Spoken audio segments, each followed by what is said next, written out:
Mama Títí is a wise, strong African woman known for her magical jollof rice that awakens hearts and heals souls. Living in Ọlódùmarè Heights, she guides her city with love, courage, and wisdom, facing darkness and danger to protect families.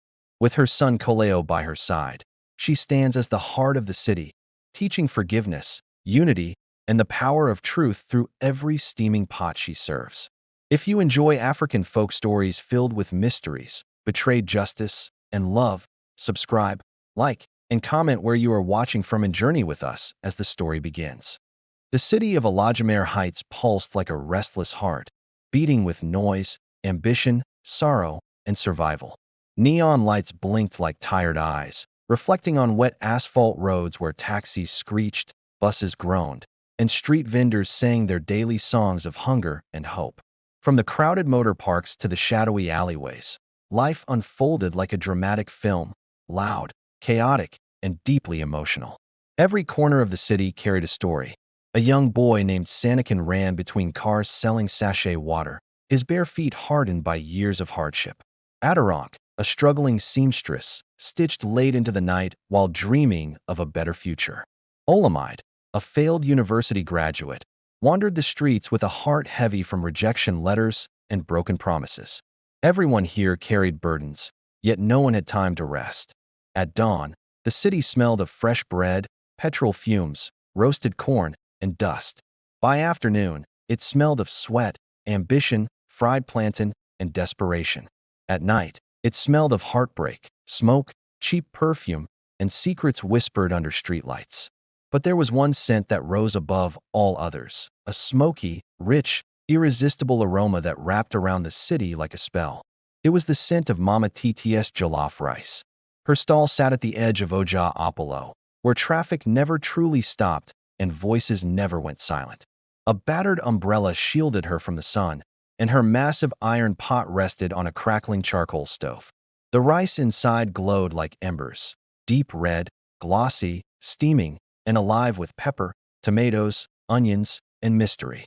The smell did more than attract customers. It stirred memories, awakened cravings, and touched something deep in the soul. People claimed her jollof tasted different from any other. Some said it reminded them of childhood. Others said it reminded them of lost lovers, dead parents, or dreams they once abandoned. But many whispered something darker. Anyone that tastes Mama T's jollof rice never wakes up the same. There were stories, quiet rumors, half-believed tales. A taxi driver named Femi Alarinka swore that after eating her rice, he suddenly quit drinking and returned home to beg forgiveness from the family he had abandoned. A hardened street thug called Kunal Jagan claimed the rice made him cry for the first time since childhood. A wealthy businessman, Chief Olugboen, reportedly shut down his corrupt empire weeks after tasting it, haunted by guilt he could not explain. And then there were the darker stories. A woman named Mornike allegedly tasted the rice and vanished days later. A gambler called Taiwo claimed his dreams became filled with screaming voices after eating from Mama Títí's pot. Some said the rice carried blessings. Others feared it carried curses. Yet every day, the line at Mama Títí's stall only grew longer. Mama Títí herself stood behind her pot like a guardian of secrets. Her face bore the lines of hardship, sacrifice, and unshed tears. Her headscarf was always neatly tied, her wrapper faded but clean, her posture proud despite years of pain. When she stirred the rice, it was as though she was stirring memories, regrets, prayers, and invisible wounds. Her eyes rarely lingered on anyone, but when they did, it felt as though she could see into their past, their sins, and their silent suffering. Children loved her, elders respected her, and adults feared her a little, not because she was cruel, but because there was something hauntingly powerful about her presence. And as the sun rose over Ọlódùmarè Heights that morning, the aroma of her jollof spread through the city like a prophecy. A prophecy that would soon change lives, break hearts, reveal secrets, and bring tears to everyone who crossed her path. Because in this city of noise and survival, one woman's pot of jollof rice was about to awaken destinies, buried pain, and truths no one was ready to face. Mama Títí's real name was Titileo Ad, but very few people remembered that anymore. To the city, she had become more than a woman. She was a legend, a mystery, a rumor carried by smoke and pepper. Her small food stall looked ordinary to strangers, yet to the people of Ọlódùmarè Heights, it felt like sacred ground. Each morning before the sun fully rose, Mama Títí arrived at her stall while the streets were still half asleep. The city stretched and yawned as she lit her charcoal stove, fanning the flames with calm precision. The fire responded to her like an obedient child, crackling softly, glowing brighter as if it recognized her spirit. She washed her rice carefully, grain by grain, murmuring quiet words under her breath. Some thought she was praying. Others believed she was whispering to spirits. But Mama Títí never explained herself. Her silence was thicker than the smoke that curled into the morning sky. Her hands told a story of sacrifice, calloused from years of work, scarred from burns and cuts, yet gentle when handling food. When she sliced onions, tears fell not only from the sting, but from memories buried deep inside her chest. When she poured tomato stew into the pot, it felt like she was pouring fragments of her life: pain, love, regret, longing. People noticed that her jollof rice was not just food, it carried emotion. When Mama Títí stirred the pot, the wooden spoon moved in slow, deliberate circles, like a ritual passed down through generations. The rice absorbed the stew, turning a deep, fiery red, the color of sunset, blood, and passion. The aroma rose into the air, thick and hypnotic, wrapping around passers-by like a seductive song. Customers gathered even before she officially opened. "Mama Títí, help me today," pleaded Balaji, a struggling commercial motorcyclist, clutching a few crumpled naira notes. "Mama, make it plenty," begged Zainab, a young mother trying to stretch food for her children. "Mama Títí, I need your rice like medicine," joked Un, a street photographer who claimed the rice inspired his creativity. Mama Títí listened quietly, serving them generous portions without asking questions. But sometimes her eyes lingered, studying faces, reading hidden sorrow, sensing invisible wounds. It was rumored that she could feel the weight of people's hearts. Behind her calm expression lay a storm of memories she never spoke about. Years earlier, Mama Títí had not been a street food seller. She once lived in a modest but comfortable home with her husband, Kola Adn, a gentle mechanic who dreamed of opening his own workshop. Together, they had a daughter named Mormi, a bright, laughter-filled child whose voice once filled their home with joy. But tragedy had fallen on Mama Títí like a thunderbolt. One rainy night, Mormi had boarded a crowded bus after school. The bus never reached home. A terrible accident on the expressway claimed many lives, including her daughter's. Mama Títí's world shattered in a single phone call. Her screams that night were said to echo through the entire neighborhood. She locked herself indoors for months, drowning in grief, refusing to eat, refusing to speak. Kola tried to comfort her, but the pain broke him too. Their marriage crumbled under the weight of sorrow, and not long after, illness claimed his life as well. Mama Títí lost her child, her husband, and her purpose, all within a short span of time. When she finally emerged from her house, she had changed. The laughter was gone. The softness in her eyes had hardened into something deeper, a mixture of pain, resilience, and quiet fury against fate. She sold most of her belongings and used the money to buy a cooking pot, ingredients, and a small roadside space. Cooking became her refuge, a way to pour out her grief without speaking, to keep memories alive through flavor. But there was something else. On one sleepless night, consumed by sorrow, Mama Títí remembered her late grandmother's old stories, tales of ancestral wisdom, spiritual cooking, and food infused with emotion and prayer. Desperate to feel close to her lost daughter, Mama Títí began to cook while crying, praying, and speaking Mormi's name into the pot. Her tears fell into the stew. Her prayers dissolved into the rice. Her heartbreak simmered with pepper, onions, and spices. And from that moment on, her jollof rice changed. Customers began to notice its unusual effect. Some felt healed after eating it. Some felt haunted. Some felt inspired to change their lives. Others were overwhelmed by memories they had buried long ago. Mama Títí did not fully understand why, but she knew one thing. Her pain had become an ingredient. Her love had become seasoning. Her grief had become power. Yet she carried a heavy burden, guilt. Deep down, Mama Títí feared that she had done something unnatural, That her emotional cooking had crossed into spiritual territory she did not fully understand. She wondered if her rice carried blessings or curses. Sometimes at night, when the city quieted, she dreamed of Mormi standing beside her pot, whispering softly, "Mama, don't let them forget their hearts." Mama Títí would wake with tears soaking her pillow, unsure whether the dreams were comfort or warning. And as another day unfolded in Ọlódùmarè Heights, Mama Títí served her rice once again, unaware that soon, her past, her secret, and the true power of her cooking would shake the entire city.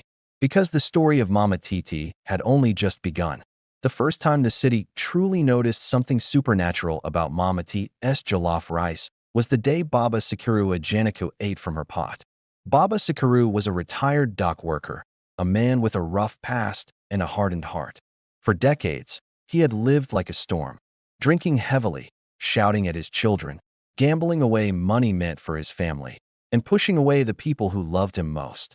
The wrinkles on his face were not only marks of age but scars carved by regret, pride, and stubbornness. That afternoon, the sun burned fiercely over Ọlódùmarè Heights, and the city felt heavier than usual. The heat pressed against people's chests, making tempers short and breath shallow. Baba Sikaru shuffled through the crowded market, his stomach growling and his mind clouded by old memories he never spoke about. The aroma of Mama Títí's jollof rice stopped him in his tracks. It smelled different from anything he had ever known, smoky, rich, sweet, and sorrowful, like a song played at a funeral. Something deep inside him stirred, something long buried under layers of pride and emotional armor. He approached the stall slowly. "Mama, give me food," he muttered gruffly, avoiding eye contact. Mama Títí looked at him quietly. For a brief moment, her eyes softened, as though she could sense the heavy burden he carried. She scooped a generous portion of rice onto a plate, added fried plantain, grilled chicken, and poured thick pepper sauce over it. When Baba Sikaru took his first bite, time seemed to pause. The rice melted on his tongue, but instead of tasting just spice and tomato, he tasted memories. He saw himself as a young father, laughing with his children under a mango tree, a moment he had long forgotten. He remembered the night he slapped his eldest son during an argument, the tears in the boy's eyes. He remembered his wife, Ayabo, crying quietly after he came home drunk for the 100th time. The flavors struck his heart like thunder. His hands began to tremble. As he ate more, visions flooded his mind. Moments of cruelty, moments of love he failed to protect, moments when he could have chosen kindness but chose pride instead. The rice seemed to peel back years of emotional numbness, exposing wounds he had never allowed himself to feel. Tears rolled down his cheeks. People at the stall stared. Baba Sikaru, the strong, feared, loud old man, crying openly in public. When he finished the meal, he stood up shakily, clutching his chest like someone whose heart had been cracked open. That night, he did not sleep. Instead, he walked through the dark streets of Ọlódùmarè Heights, visiting every child he had wronged. He knocked on doors, bowed his head, and apologized with shaking voice. "Forgive me. I failed you." Some slammed doors in his face.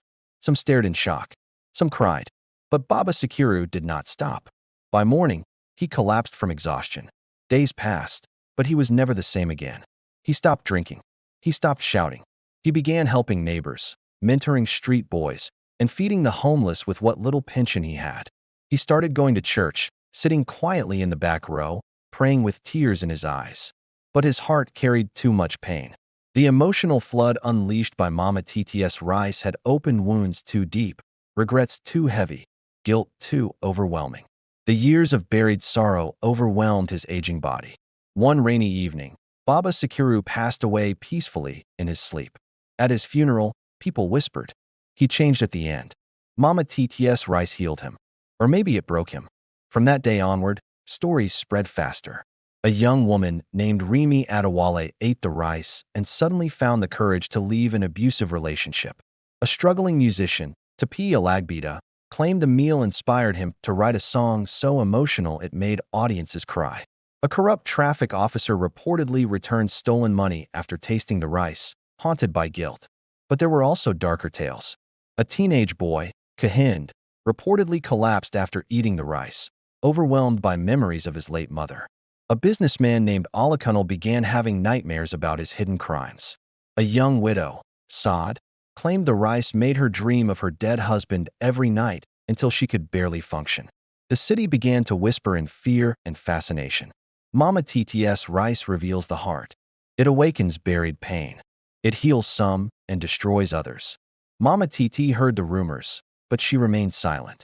Late at night, when her stall was closed and the streets quieted, she would sit alone beside her cooking pot, staring into its dark, empty interior. The echoes of people's tears, confessions, and transformations haunted her mind. She wondered if she was doing good or harm. She wondered if her pain had created something sacred or something dangerous. And deep in her heart, she feared the truth. Her rice did not change people. It simply forced them to face the parts of themselves they had tried to bury. But the greatest storm had not yet arrived. Soon, someone would eat from Mama Títí's pot, someone whose fate would shake the entire city, and uncover a secret Mama Títí had kept hidden for years. Her name was Amina Balagan, a 17-year-old girl with a quiet voice and eyes full of hidden storms. She lived with her widowed mother in a cramped one-room apartment near the noisy expressway, where engines roared all night and dreams struggled to breathe. Amina was known in school as the girl who rarely spoke. Teachers praised her intelligence, but classmates barely noticed her. She carried her notebooks like shields and walked with her head bowed, as though trying to make herself invisible in a world that felt too loud, too harsh, too unkind. Behind her silence lay a painful secret. 2 years earlier, Amina had witnessed a tragic incident, a brutal fight that ended in death. The image haunted her mind, replaying in her dreams, whispering to her in quiet moments. Fear sealed her lips. She never told anyone what she saw. The guilt and terror buried inside her heart slowly poisoned her peace. On a sweltering afternoon, exhausted from hunger and emotional weight, Amina wandered through Oja Apollo Market after school. The heat pressed heavily on her chest, and the voices of traders blurred into a distant hum. Then she smelled it. Mama Títí's jollof rice. The aroma wrapped around her like a warm embrace, smoky, rich, comforting, and strangely familiar. It reminded her of her late father, who used to bring home jollof on special occasions before he passed away. For a moment, her chest softened. She approached Mama Títí's stall hesitantly. Mama Títí noticed her immediately, the girl's downcast eyes, tense shoulders, and trembling hands. Something about Amina stirred an ache in her chest. "Daughter, are you okay?" Mama Títí asked gently. Amina nodded, unable to speak. Mama Títí served her a modest plate, adding extra meat without charging more. The kindness nearly broke the girl's composure. Amina took her first bite. The world around her seemed to dissolve. The flavor burst across her tongue, smoky, spicy, layered with warmth and sorrow. But instead of simple pleasure, the rice unlocked something deep inside her mind. Suddenly, the buried memory surged forward. She saw it again. The blood, the shouting, the fallen body, the terrified faces, the moment she froze instead of screaming for help. The weight of her silence crashed down on her chest like a collapsing building. Her heartbeat thundered in her ears. Then the voices began, soft at first, then louder. "Why did you stay silent? You could have saved him. The truth is choking you." Amina dropped her spoon. Her breathing quickened. Tears streamed down her cheeks as invisible whispers filled her head, echoing guilt, fear, and regret. Mama Títí rushed to her side. "Amina, breathe. Child, breathe." But Amina could barely hear her. The voices grew stronger, shifting from haunting whispers to desperate pleas. "Speak the truth. Let the secret go. Free yourself." Amina fled from the stall, running through the crowded market as though chased by unseen spirits. Traders shouted after her. People stared. But she did not stop until she reached the edge of the city, where traffic noise faded into distant echoes. That night, she could not sleep. Every time she closed her eyes, the memory replayed, clearer, sharper, louder than ever before. The rice had stripped away her emotional defenses, forcing her to confront the truth she had hidden. Days passed, and Amina became restless. She stopped attending school. She spoke to no one. But her silence was no longer empty. It was filled with a growing urge to confess. Finally, trembling and tearful, she told her mother everything. Her mother wept. Together, They reported the truth to authorities, reopening a forgotten case that brought justice to the victim's family. When the case concluded, Amina felt something lift from her chest. Not complete peace, but the first breath of freedom she had felt in years. Yet the voices never fully disappeared. Instead, they transformed. Now, they whispered courage instead of fear. They reminded her that silence could destroy and truth could heal. People began to whisper about her transformation.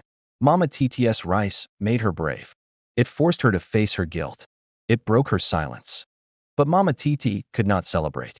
That night, she dreamed again of Mormi, her late daughter, standing beside the pot of rice. Mama, every heart you awaken carries pain. Mama Títí woke with tears streaming down her face. She wondered if her rice was healing wounds or reopening scars too deep to handle. And somewhere in the city, fate was preparing another story, darker, heavier, and more dangerous than the last. Soon, someone powerful would taste her rice, and their awakening would threaten to expose secrets capable of shaking Ọlódùmarè Heights to its core. His name was Chief Damilola Ogunal, one of the most feared and influential men in Ọlódùmarè Heights. To the public, he was a respected businessman, a philanthropist who donated to churches, mosques, and community projects. His face appeared on billboards, his name echoed in political gatherings, and his convoy moved through the city like royalty. But behind closed doors, Chief Ogunal carried a past soaked in corruption, betrayal, and blood. Years earlier, he had built his empire by bribery, land grabbing, and secret deals that displaced entire families.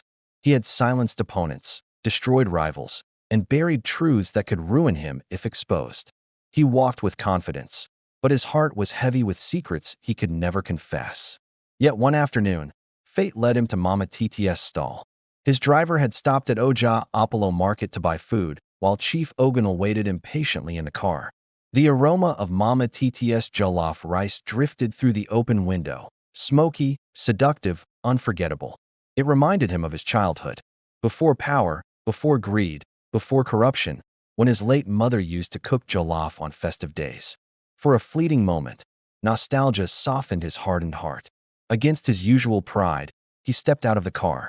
The market fell silent as people recognized him. Traders bowed their heads. Some whispered.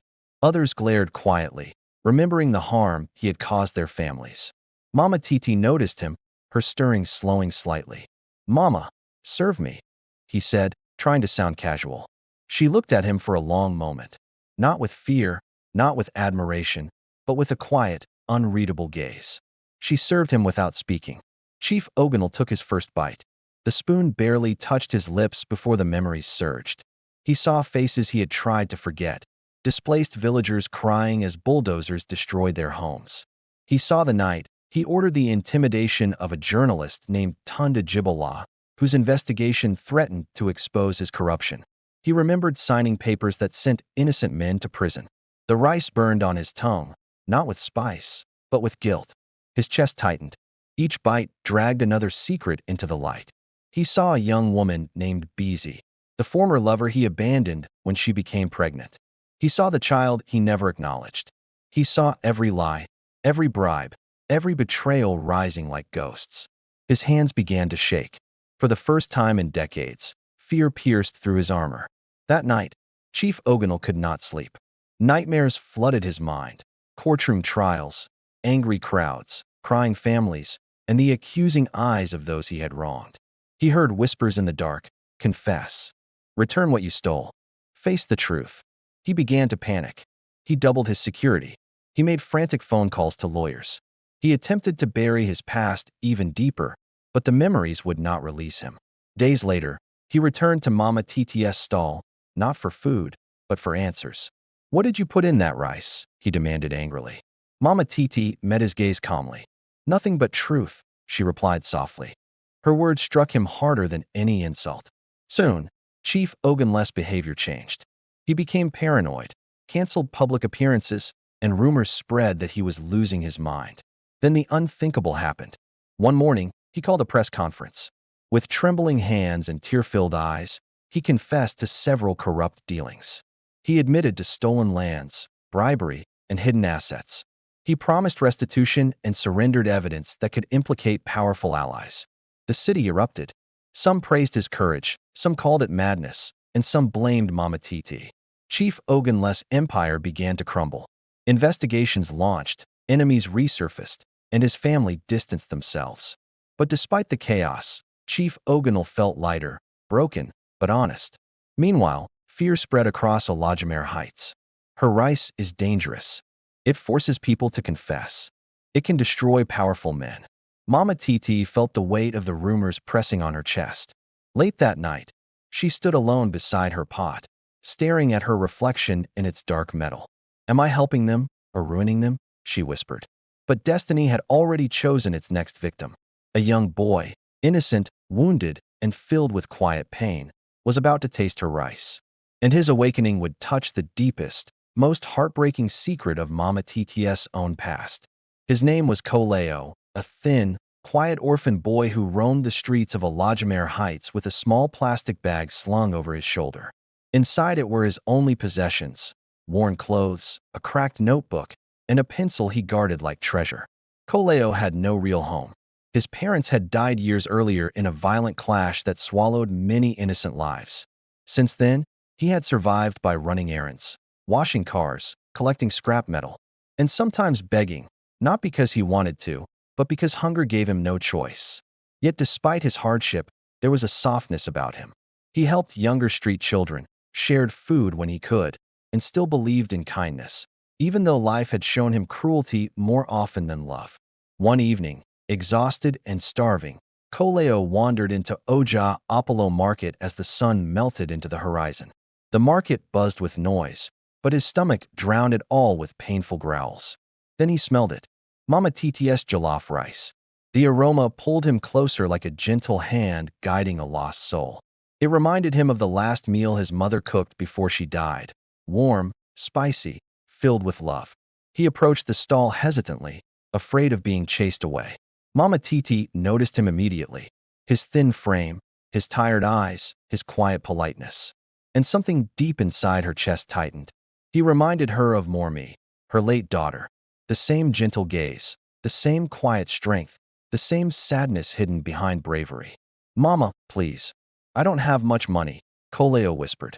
Mama Títí felt her heart tremble. She served him a generous plate without hesitation: rice, chicken, plantain, and extra stew. "Eat, my son," she said softly. Láyọ took the first bite. The taste overwhelmed him. It wasn't just food. It felt like home, like being held, like being remembered by someone who cared. Tears welled in his eyes as memories surfaced. His mother singing while cooking, his father laughing, the warmth of family before everything shattered. But then deeper memories rose. The gunshots, the screams, the bodies. The night he hid behind a broken wall while violence claimed his parents.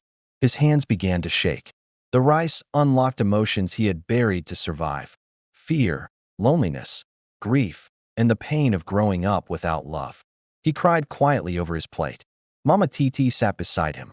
"It's okay, let it out," she whispered, rubbing his back like a mother soothing her child. That night, Mama Títí could not stop thinking about Láyọ. She saw Mormi in his smile, heard Mormi in his soft voice, and felt the ache of motherhood stirring in her wounded heart. The next day, she asked him to return. She began giving him food daily, helped him clean up, listened to his stories, and encouraged his dreams of returning to school. Slowly, a bond formed, fragile, beautiful, and emotional. Láyọ began to call her Mama, and for the first time in years, Mama Títí felt something bloom inside her, a healing she never thought possible. But her rice continued to affect him. Each time he ate it, Láyọ became more emotional, more thoughtful, more haunted by memories of his parents. He started writing poems in his notebook, poems about loss, hope, love, and longing. One day, he showed Mama Títí a poem titled, "If My Mother Could See Me Now." Mama Títí wept openly, yet fear crept into her heart. What if her rice was reopening wounds too deep for a child to bear? Late one night, Mama Títí dreamed of Mormi again. Mormi stood beside Láyọ, holding his hand. "Mama, don't lose him the way you lost me." Mama Títí woke up screaming, and deep down, she sensed a storm approaching. Because Láyọ's fate was tied not only to her rice, but to a tragic secret about Mormi's death that Mama Títí had never revealed to anyone. a truth capable of breaking her and changing the entire city. The memory of that night still haunted Mama Títí like a storm that refused to pass. The night Mormi died was not just tragic, it was a secret buried under layers of grief, guilt, and silence. Even now, years later, the weight of it pressed on her chest as she stirred her pot of jollof rice, the steam curling around her like whispers of the past. It had begun as a simple evening. Mama Títí had just returned from buying ingredients when Mormi had asked to run an errand to a neighbor's house. The rain had started softly, then poured in torrents, and the streets of Ọlódùmarè Heights became rivers, dangerous and unforgiving. Mama Títí, distracted by work and the weight of grief over her husband's illness, had hesitated before sending Mormi on her way. That hesitation was enough. On the flooded road, a reckless driver lost control of his vehicle, hitting the small girl. Mama Títí had arrived moments too late. She had found Mormi lying still, her small hand reaching toward her mother, her eyes full of fear and unanswered questions. Mama Títí had screamed until her voice cracked, and she could no longer breathe. But the true secret, the thing she had never told anyone, was worse than just grief. Mama Títí had not called for help immediately. The trauma of losing her husband, combined with the helplessness that had consumed her for months, froze her. When she finally did call, the ambulance had been delayed, blocked by traffic and rain-slicked roads. Mormi had died in her arms. And worse, Mama Títí had blamed herself. Every heartbeat, every sob, every tear since had been fueled by a gnawing, unrelenting guilt. Her rice, she realized in the quiet of her stall, had become her way of seeking redemption. Every tear that fell into her pot, every whispered prayer while stirring, every ounce of grief mixed with the rice was an attempt to mend what she could no longer fix. In some ways, her cooking had become a vessel for her lost child, a way to make Mormi's memory live in every soul who tasted the rice. Koleo, the orphan boy who reminded her so much of Mormi, had brought that memory rushing back with a force she could not ignore. She had to protect him. She had to guide him carefully, because she saw in him the child she lost, innocent, fragile, yet resilient. But each day, the rice awakened him to truths and pains she feared he might not yet be ready to bear. Mama Títí's nights were now haunted by visions of Mormi, often appearing to her beside the cooking pot. "Mama," Mormi would whisper, her small hands brushing the steam as though she were alive again. "You can't hide the truth forever." Mama Títí would wake with tears streaming down her cheeks, shaking as the memory of that fateful night pressed in from all sides. The guilt was a living, breathing entity in her heart. And now, feeding Koleo, awakening others with her rice, she feared that the secret of that night, the hesitation, the helplessness, the blame, might rise up in someone else's soul and reveal itself to the world. The city, vibrant and alive during the day, seemed to quiet itself at night, as though aware that something terrible was hidden in Mama Títí's heart. Every whisper of wind through the alleyways, every drip of rain on the metal roofs, reminded her that the past was never truly gone. It lived in her food, in the tears of those who ate it, in the city's very soul. She wondered, was her rice blessing or curse? Did it heal, or did it merely force people to face unbearable truths? And she feared that one day, Koleo might be forced to confront the same kind of devastating loss she had endured, a loss she could neither undo nor shield him from forever. And yet, as Mama Títí stirred the jollof rice late that night, she whispered to the pot, "For Mormi, for the children, for the city, may this rice awaken what is needed and protect what cannot yet be faced." The pot hissed under the heat, steam rising like spirits released from the past, carrying both sorrow and hope into the crowded streets of Ọlódùmarè Heights. Little did Mama Títí know the next person to taste her jollof rice would not only awaken hidden truths in themselves, but would bring the city to the edge of chaos and force her to confront the one secret she had sworn to keep buried forever. A storm was coming, one that would not only test the hearts of the city's people, but would also challenge Mama Títí herself, the woman whose grief had become legend. It was a humid evening in Ọlódùmarè Heights. The sun had barely set, leaving the sky painted in bruised purples and deep oranges. The market was winding down, the traders packing their goods, and streetlights flickering into life. Yet even as the city began to settle into its nightly rhythm, one presence drew attention like a magnet. Mama Títí's jollof rice stall, still glowing with warmth and the lingering smell of smoked tomatoes, peppers, and memories. The next customer approached with a stride that was both commanding and nervous. His name was Oi, a rising politician in the city, young, ambitious, and seemingly untouchable. To the public, he was polished, confident, and charismatic. To insiders, however, he was feared, known for ruthless decisions, secret betrayals, and a hidden network of deals that had enriched him beyond comprehension. O's car had broken down just a block away, forcing him to walk through the now quiet streets. He had passed the jollof stall hundreds of times before, always in a hurry, always detached. But tonight the aroma found him. It wrapped around him, tugging at memories he had long suppressed. He stopped. Something in him, a voice he had ignored for years, whispered that he should eat. When he approached the stall, Mama Títí looked up. Her eyes locked onto his. There was no fear, no judgment, only quiet acknowledgement, as if she already knew who he was and what he carried inside. "Good evening, sir," she said softly, scooping the rice into a plate. She added pieces of grilled chicken, fried plantain, and thick pepper stew. Her hands trembled ever so slightly, a tremor of intuition, a silent warning that this encounter would not be ordinary. Ian paid without complaint, his mind distracted. He didn't speak. He sat on a low wooden stool, taking the first bite casually, expecting nothing more than a meal to fill his stomach. But the jollof rice had other plans. The first taste hit him not just with flavor, but with revelation. He remembered the nights he had taken bribes, the businesses he had ruined, the families displaced for his gain. He remembered the lies whispered in boardrooms, the promises broken, the deals that had crushed innocent lives for profit. The rice forced each memory into vivid, unbearable clarity. He looked around the market. The empty stalls, the distant hum of traffic. It all felt unreal, like a stage set for a lesson he could not escape. Then, the visions began. He saw Arelu Funmaleo, a woman whose land he had seized through forged documents, crying as her house was demolished. He saw a young boy, no older than Koleo, who had been beaten by hired men because his father had opposed Indes schemes. He saw himself, smiling in meetings, unaware of how his actions had left trails of destruction across the city. Tears sprang to his eyes, unbidden. He choked on his spoon, dropping pieces of rice as his chest tightened. His confident, polished exterior cracked under the pressure of memories he had tried for years to suppress. Mama Títí watched quietly. She did not speak, did not comfort, only observed. She knew the weight of truth. She had seen it destroy Baba Sikiru, Hanamina, and awaken Koleo. And now it had found him. The city around them seemed to hold its breath. Even the streetlights flickered like hesitant eyes, and the night air carried an almost spiritual stillness.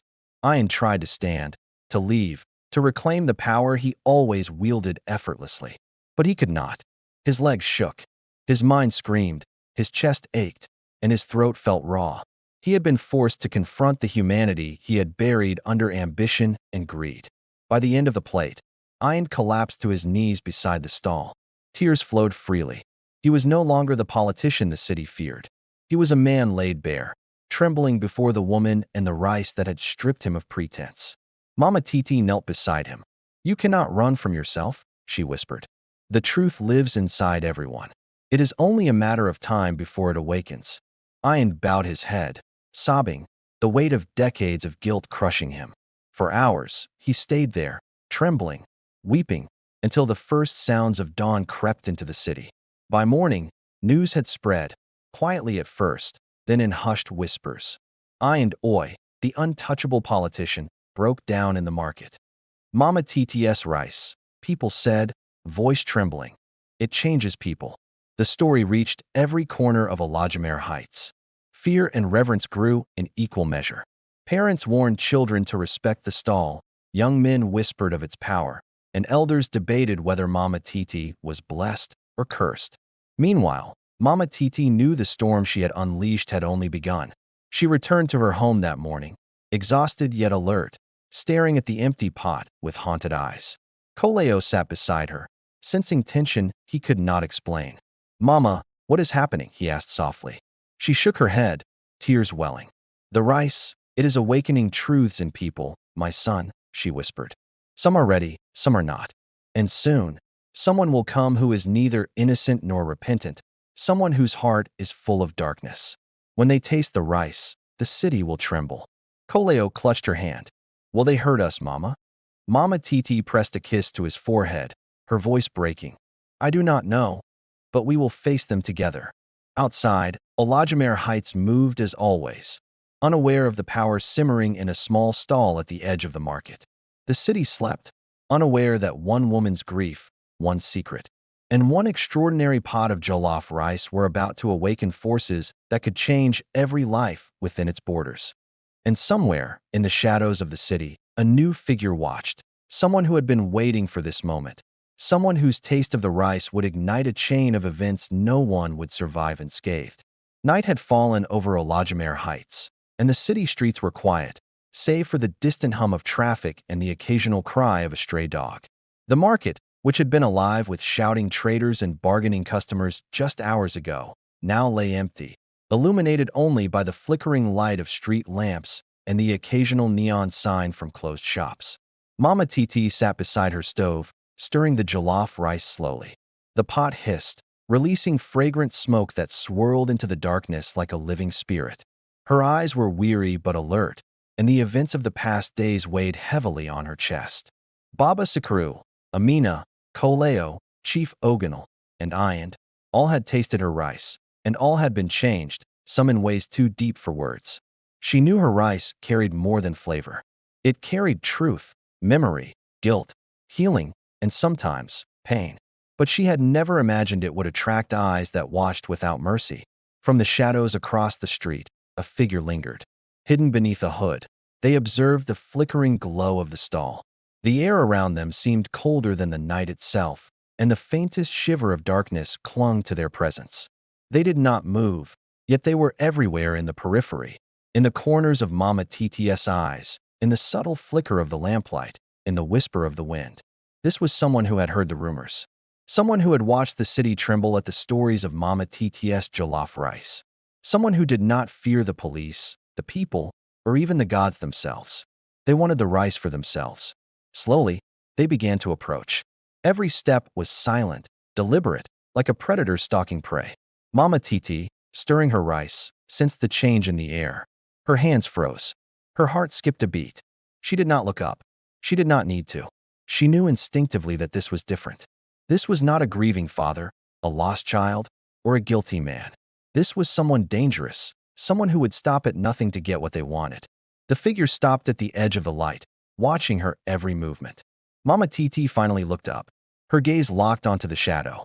For a long moment, neither spoke. The city around them was silent, holding its breath, as if it too sensed the gravity of the moment.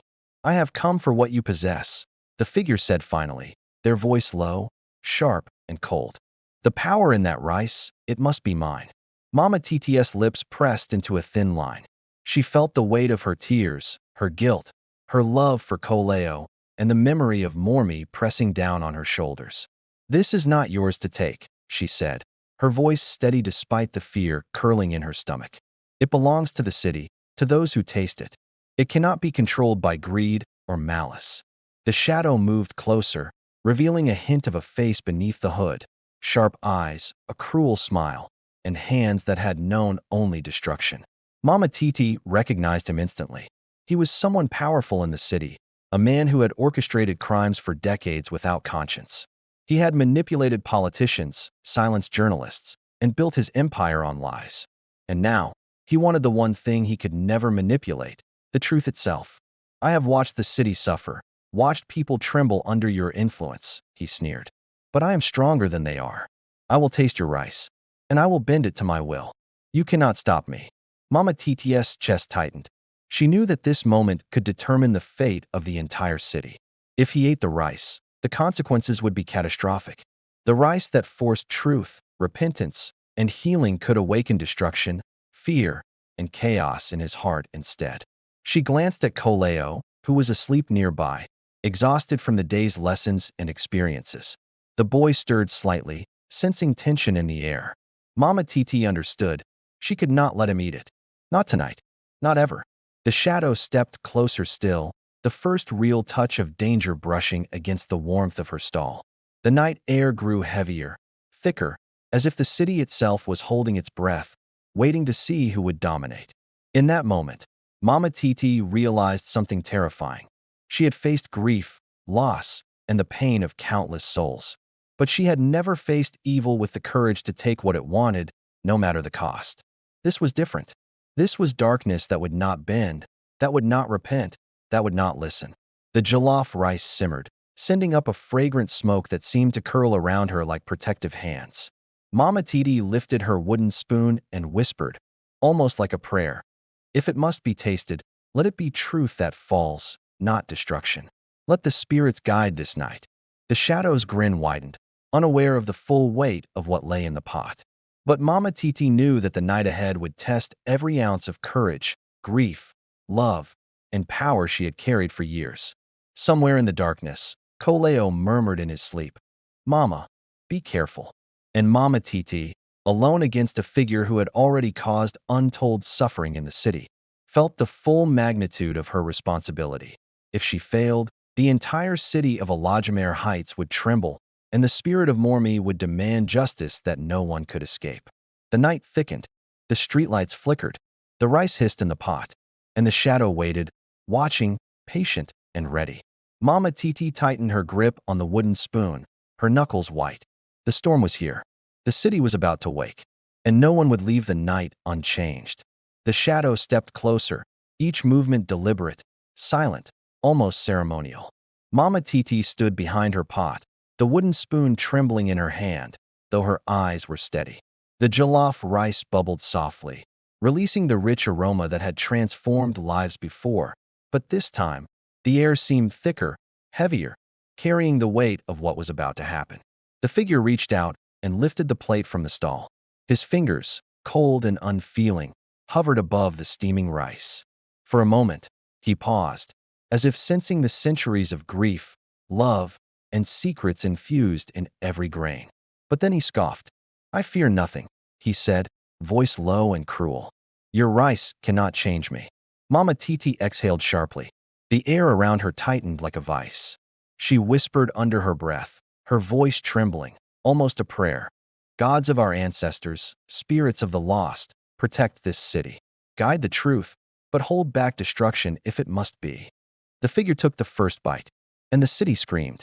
Not literally, but in the hearts of everyone within a mile, a ripple of unrest passed like an electric pulse. The rice, infused with decades of grief, prayer, and raw emotion, attacked the shadow from the inside out. It forced him to see, truly see, the weight of his sins. Immediately, visions flooded his mind. He saw the families he had destroyed, screaming silently in empty rooms, their faces twisted in anguish. He saw the children he had orphaned, wandering streets like Coleo, clutching scraps of hope. He saw the friends he had betrayed, begging for mercy, their trust shattered beyond repair. His lips trembled. His hand shook. The spoon fell from his grasp, clattering to the ground. But unlike others who had tasted the rice, he did not weep. No, this darkness could not cry. Instead, it burned with fury. The visions began to twist, showing not just guilt, but the consequences of power unchecked. Fire engulfing buildings he had built through corruption, bridges collapsing under negligence he had ignored, the city turning against him as anger and despair spread like wildfire. For the first time in his life, he felt fear, pure, unrelenting, and consuming. Mama Títí stepped closer, her voice soft but commanding. "Your heart has been weighed. You cannot escape what you are. This rice does not lie, and it does not forgive. Choose, face the truth, or be consumed by it." The shadow laughed, a hollow, bitter sound. "I am beyond your power. I am the city's law, its order. I cannot be broken by food." But the rice was relentless. It began to whisper in his mind, voices of every soul he had harmed.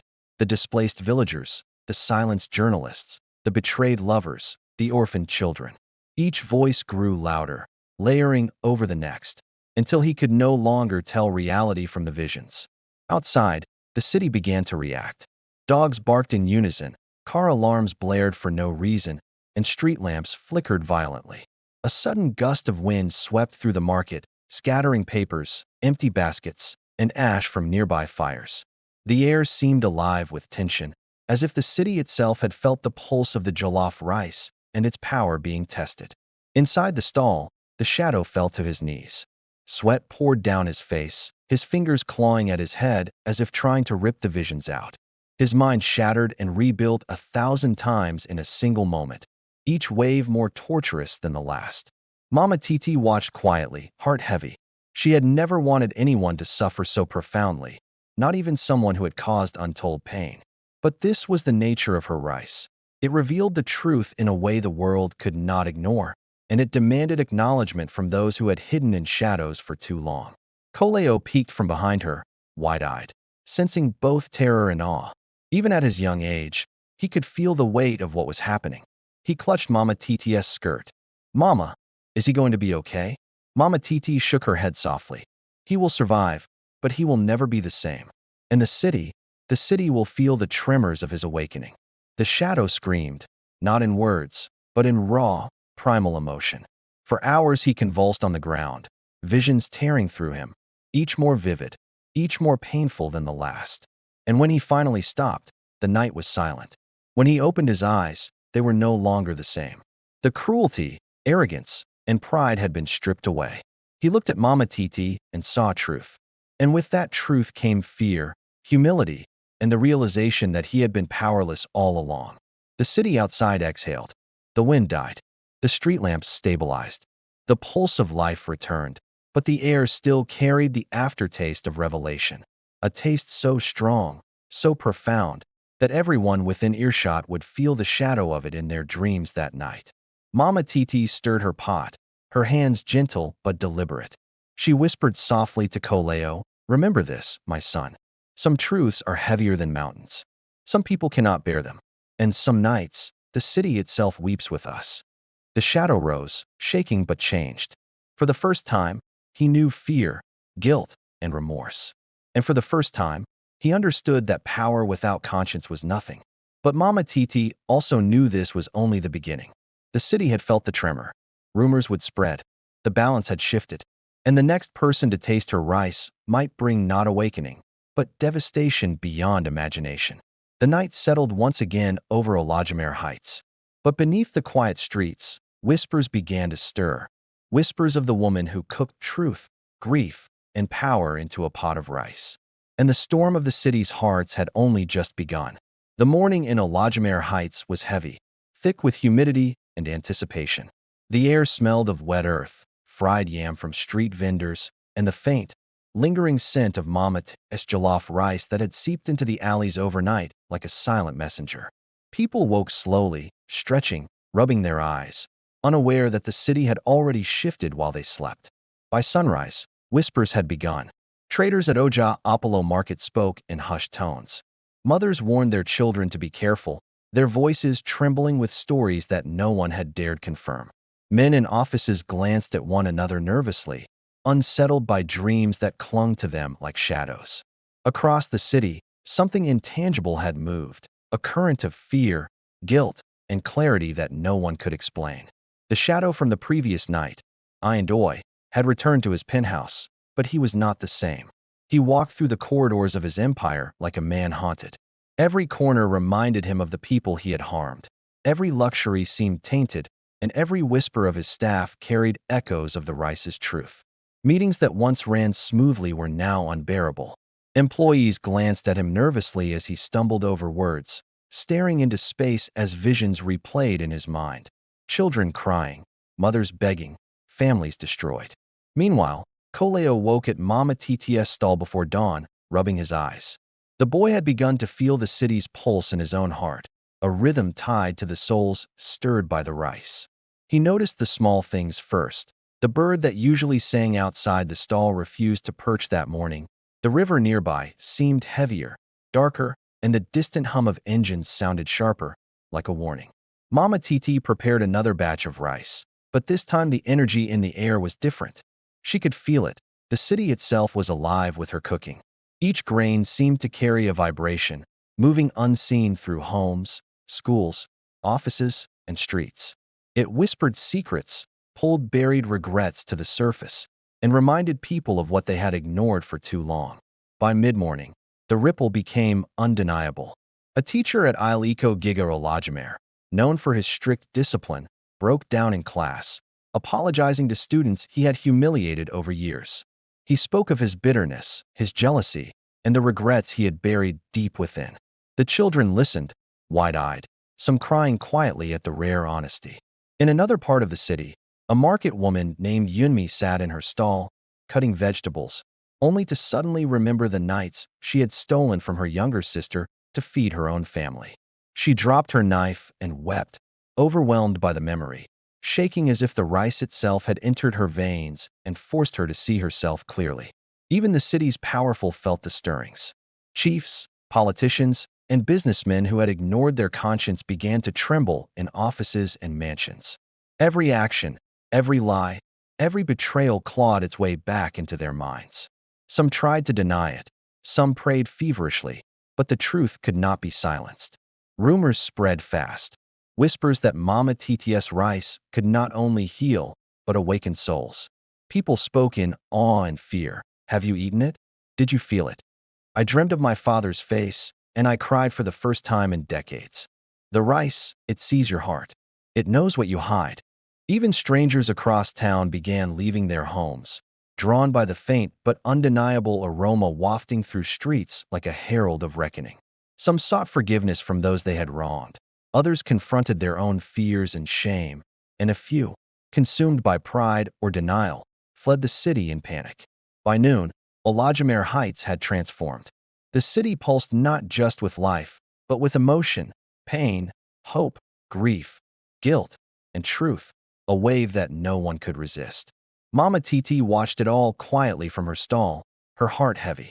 She knew the ripple would not stop here. Some people were ready for their truths. Others were not.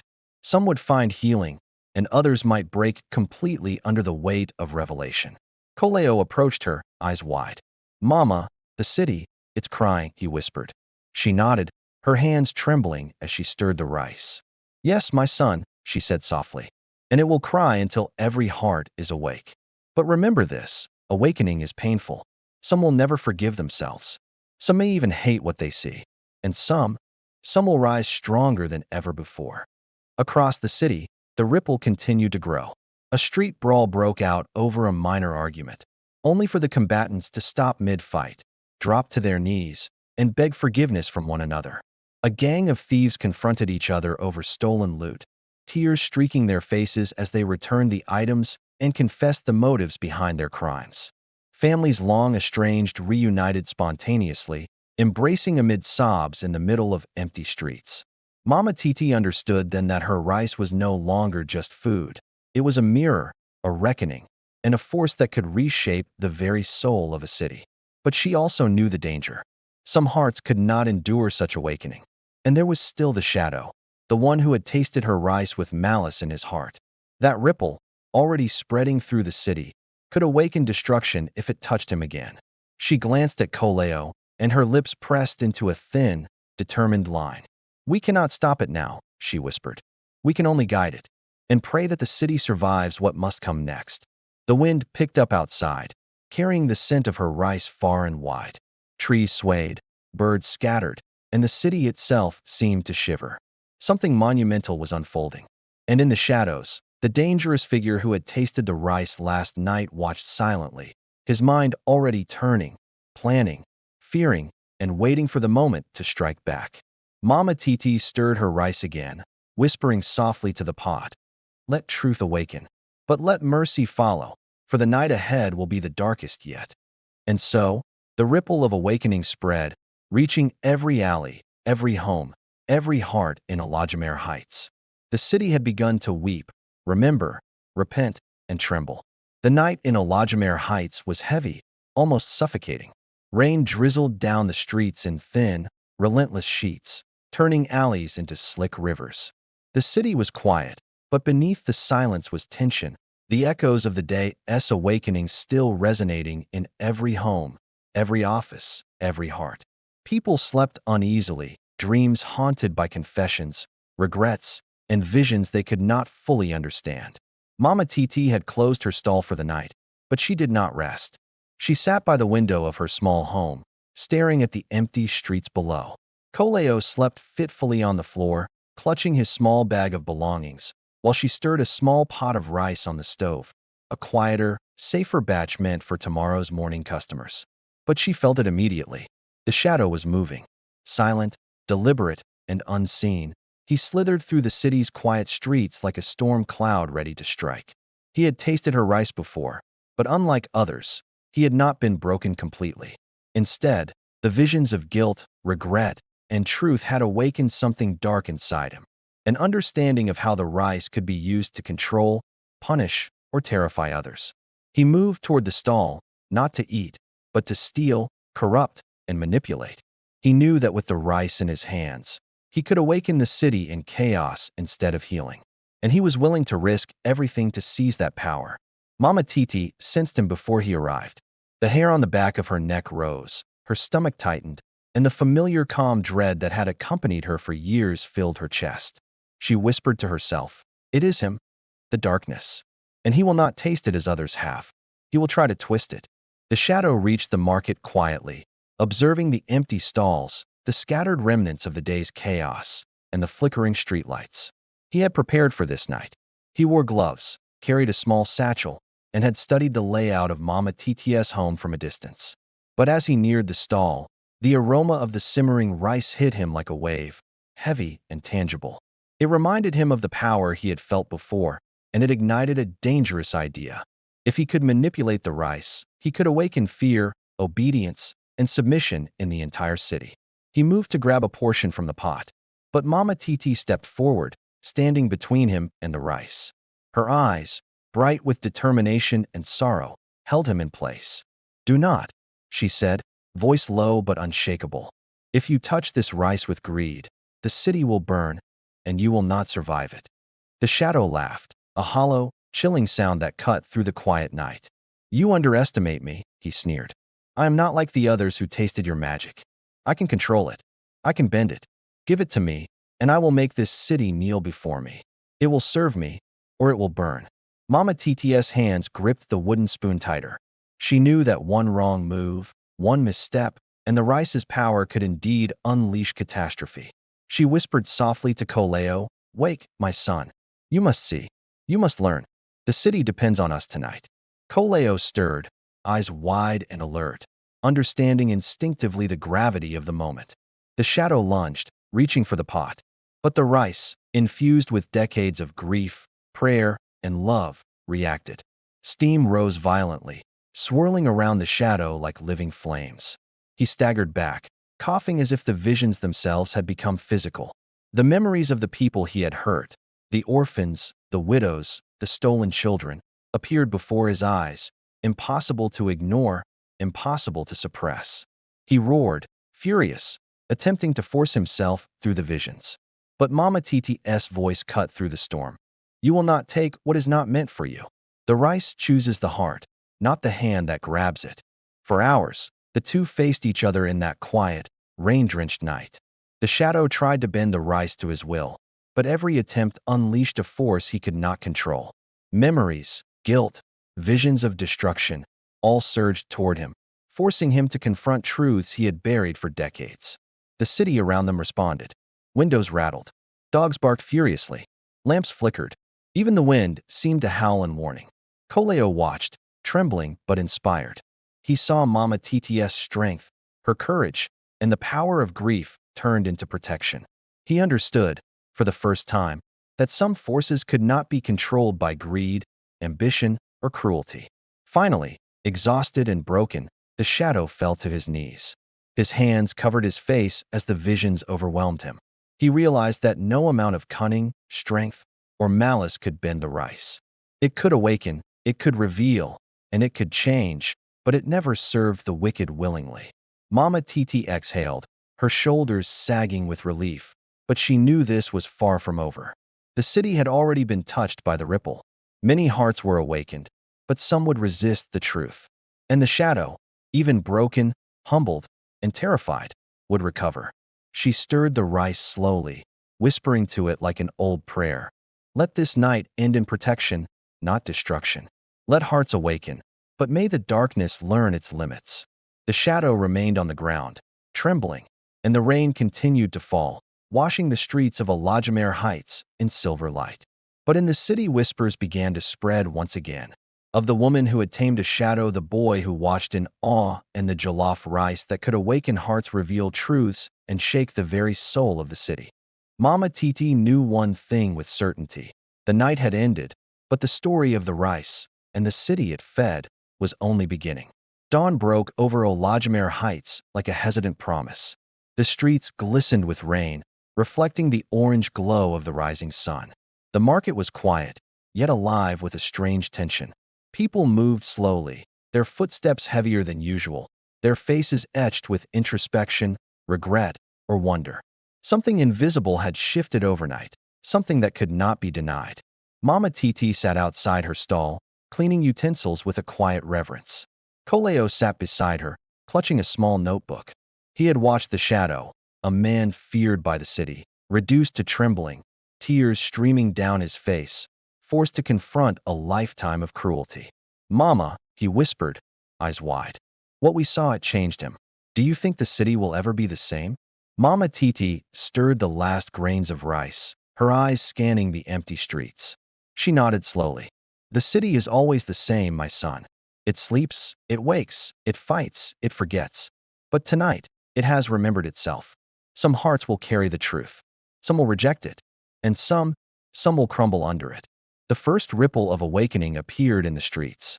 A man named Ọlódùmarè, a notorious loan shark, had arrived at his office only to find himself haunted by every family he had ruined. He collapsed in tears in the middle of the empty boardroom, begging forgiveness from voices no one else could hear. Across the city, a young mother named Ayabola found herself unable to feed her children without tears. She remembered the times she had neglected them for petty arguments and ambitions. The memories of lost patience and harsh words hit her like a tidal wave, leaving her gasping in sorrow, clutching her children as if trying to make amends in that single embrace. Even those who had tasted Mama Títí's rice previously, Chief Oganal, and Ọlódùmarè, felt a second wave. Their own awakenings intertwined with the city's pulse, creating an invisible network of remorse, reflection, and silent confession. A street fight erupted at a busy corner when a group of men quarreled over a trivial dispute. But as the argument escalated, something remarkable happened. One by one, the combatants froze, their anger replaced by sudden understanding. They dropped to their knees, tears streaming, embracing one another in a raw, unfiltered act of reconciliation that stunned the few early risers watching. Schools were touched too. Teachers who had long bullied students suddenly found themselves confronted by visions of every tear they had caused. Some fainted at their desks. Others wept quietly, whispering apologies to empty classrooms. Children, unsure why their teachers were crying, sat silently, watching the adults they feared reveal themselves as deeply fallible, human, and fragile. Mama Títí observed the city's awakening from her small vantage point. Her heart ached for those who crumbled under the weight of truth, but swelled with quiet hope for those who would rise stronger. She knew the rice had done what she had always feared and hoped. It forced people to see themselves fully, without masks, without excuses. Yet the shadow lingered in her mind. He had tasted the rice with malice in his heart. Though broken, he would recover.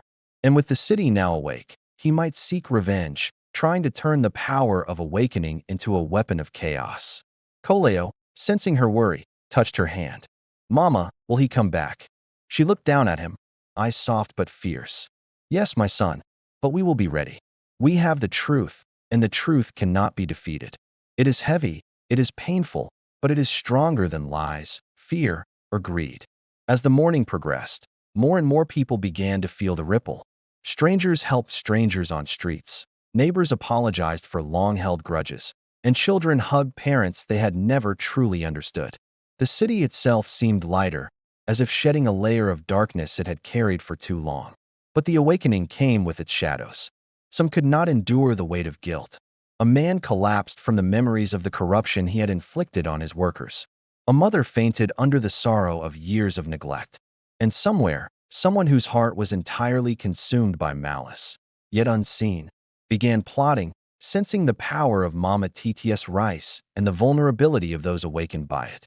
Mama Títí stirred her pot once more, whispering a prayer into the rising steam. Let hearts awaken, let grief heal, and let mercy follow. But protect the innocent and remind the wicked that every action has a cost. The city hummed quietly, alive with its new heartbeat, a rhythm born of truth, regret, reconciliation, and fragile hope. And in the shadows beyond the edges of the streets, the dangerous figure who had tasted her rice last night watched the city awaken. His face was twisted with rage and fear. He had glimpsed the power, seen its consequences, and knew what he must do next. Mama Títí sensed it too. The calm before the storm had passed. The ripple had spread. And now, the real test of courage, love, and truth was about to begin. By nightfall, Ọlódùmarè Heights had settled into a tense, uneasy quiet.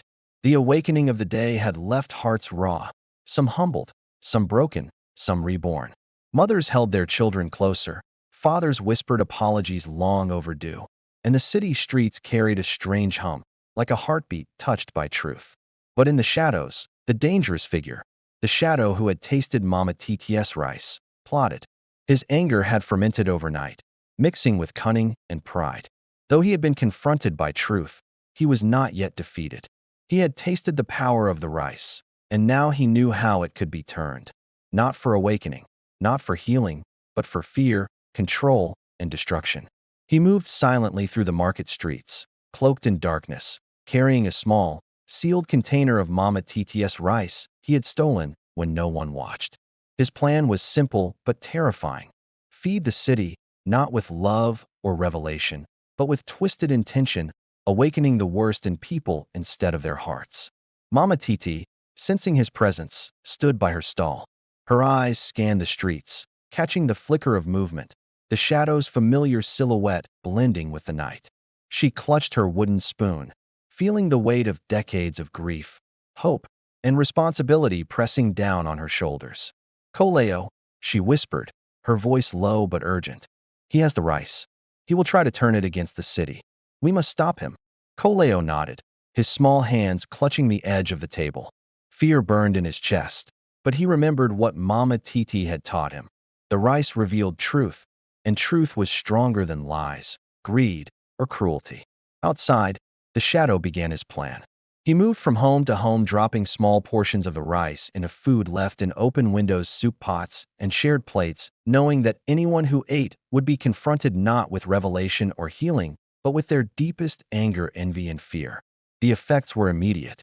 In one home, a father who had long abused his family erupted into a rage, confronting his children violently as the rice unlocked memories of their suffering. In another, a husband accused his wife of betrayal for events that had never happened, his mind twisting under the rice's dark influence. On the streets, neighbors fought over petty grievances that exploded into chaos. The city, which had begun to heal during the day, teetered on the edge of collapse. Mama Títí and Koleo moved quickly. She stirred a fresh pot of rice, infused not only with grief and prayer, but with protection and clarity, the counterbalance to the shadow's corruption. The scent spread like an invisible shield through the city, reaching those affected first, calming their minds, forcing them to confront not only anger, but the underlying truth of their pain. The shadow, realizing his attempt was being thwarted, became desperate. He raced through the streets, scattering the tainted rice wherever he could, shouting commands into the night. But the city had already begun to awaken. People who had tasted the corrupted rice felt the pull of Mama Títí's countering influence. Confusion turned to clarity, fear to comprehension, rage to sobs of repentance. Koleo followed Mama Títí through the chaos, helping her move through the alleys, stirring the pot, and whispering prayers. Together, they became the anchor for the city's survival, a mother and child holding the line against a force that sought to undo everything. Finally, the shadow cornered Mama Títí in the market center. His eyes glinted with malice, and his voice was cold as steel. "You cannot stop me," he shouted. "The city will kneel to me, and I will rule their fear." Mama Títí lifted her spoon, her voice steady, strong, yet heavy with sorrow. "You forget, Shadow. The rice does not bend to cruelty. It does not serve the wicked. It awakens hearts. but it cannot be controlled by those who have none. He lunged, but as he did, the fresh rice she had stirred spilled into the night air. The scent, rich with truth and protection, enveloped him. The memories of all the lives he had touched with harm, those he had tried to bend to fear, hit him with unbearable force. He screamed, collapsing to his knees once again, his mind shattered by the confrontation of truth he could not escape. Around the city, the ripple of awakening grew stronger. Homes that had been filled with chaos now began to calm. Families reconciled, neighbors forgave, and the street fights dissolved into tears and embraces. The shadow's attempt to twist the rice had failed, and the city itself seemed to breathe a collective sigh of relief. Mama Títí knelt beside him, whispering softly as Koleo watched, trembling but proud. Even the darkest hearts can be confronted, but they must choose to see, or they will remain lost. The shadow remained on the ground, trembling, broken not by force, but by the truth he could not deny. Mama Títí knew that his recovery would take time, but for now, the city was safe. For now, the ripple of awakening could continue, guiding, healing, and revealing, not destroying. The streets of Ọlódùmarè Heights were quiet again. The night had been long and dark, but by dawn, the city would wake anew. Mothers would embrace their children, fathers would apologize, and people would remember the power of truth and the woman and child who had protected it. Mama Títí stirred her pot one final time, whispering softly, "This is just the beginning, my son. The city has awakened, but the work is far from over. We must always be ready for the shadows that linger and for the hearts that will be tested next." And somewhere in the deepest darkness of the city, the shadow raised his head, eyes glinting with a mixture of fear, respect, and something else. The knowledge that the rice, the grief, and the truth could never be controlled, only faced. The storm had passed for now, but the city of Ọlódùmarè Heights would never be the same again. But the quiet was deceptive. The city was still trembling, still alive with the echoes of the previous night's events. The shadow's attempt at chaos had been thwarted, yet the awakening the rice had caused could not be contained. In the residential alleys, families were waking to the weight of their own truths. A mother named Titiemi clutched her children close, tears streaming down her face as memories of neglect, harsh words, and impatience surfaced. For the first time in years, she whispered apologies into the morning air, words her children barely understood, yet felt in their small hearts. Across the city, Baba Kunal, a man known for his pride and anger, knelt beside his neighbor, Ayatobi, whom he had argued with for decades over petty land disputes. Tears poured freely from both of them as they confessed grievances long buried. The streets echoed with their sobs, blending with the cries of children, the quiet gasps of relief, and the whispered prayers of those seeking forgiveness. At Oja Apollo Market, vendors who had long stolen from one another, cheated their customers, or spread lies now stood trembling. Hands once used to clutch coins tightly now shook as they returned goods, offered apologies, or embraced those they had wronged. Even those who had tried to resist the awakening could not escape it. The rice carried truth into hearts whether they willed it or not. Koleo followed Mama Títí through the streets, wide-eyed, holding a small pot of fresh rice for those most affected. She instructed him softly, "Do not just feed them, guide them. Help them see themselves.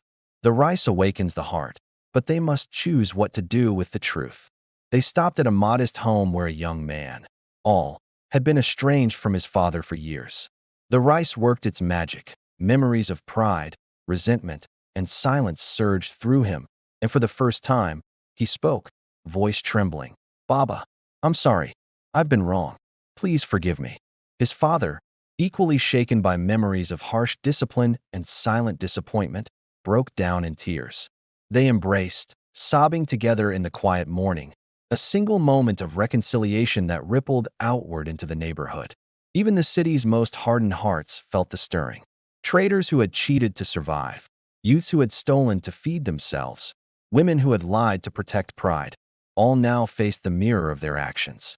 Some fell to their knees, some wept openly, some ran into the streets calling for forgiveness from neighbors, strangers, and friends alike. By noon, the entire city seemed to hum with the energy of truth and confession. The jollof rice, simmering in Mama Títí's stall, acted as a beacon. People from all corners of the city approached her, some hesitant, some desperate, some trembling with anticipation. The aroma carried not just flavor, but revelation, and each bite ignited a new wave of tears, understanding, and reconciliation. Koleo helped distribute the rice, observing the city's transformation in awe. He saw mothers kneeling beside their children, elders apologizing for decades of neglect, friends hugging after years of silent resentment, and even strangers embracing, weeping, and forgiving without knowing why. Mama Títí, watching from her stall, felt her heart ache and swell at once. She had never imagined that her grief, her love, and her secret sorrow could ripple through a city so profoundly. But she also knew the cost. Some would break completely under the weight of their truths. Some would find hope and redemption. And some, like the shadow, would carry the knowledge of the rice's power into the darkness, waiting for the moment to strike again. Still, she whispered softly, her voice blending with the rising wind. Weep, my children. Confess. Forgive. And remember that even in tears, there is strength. Even in sorrow, there is hope. The city awakens, but it is only as strong as the hearts that carry the truth. By evening, Ọlódùmarè Heights had changed. The streets were filled with quiet sobs, whispered apologies, and soft laughter from reunions long overdue. Windows opened as families embraced in the glow of lanterns and fading sunlight. Even the river that ran through the city seemed calmer, reflecting the myriad emotions that flowed through the streets. Mama Títí finally allowed herself a moment of rest, kneeling beside Koleo and letting the warmth of the rice and the city's awakening wash over them. Look, my son, she said gently, pointing to the streets below.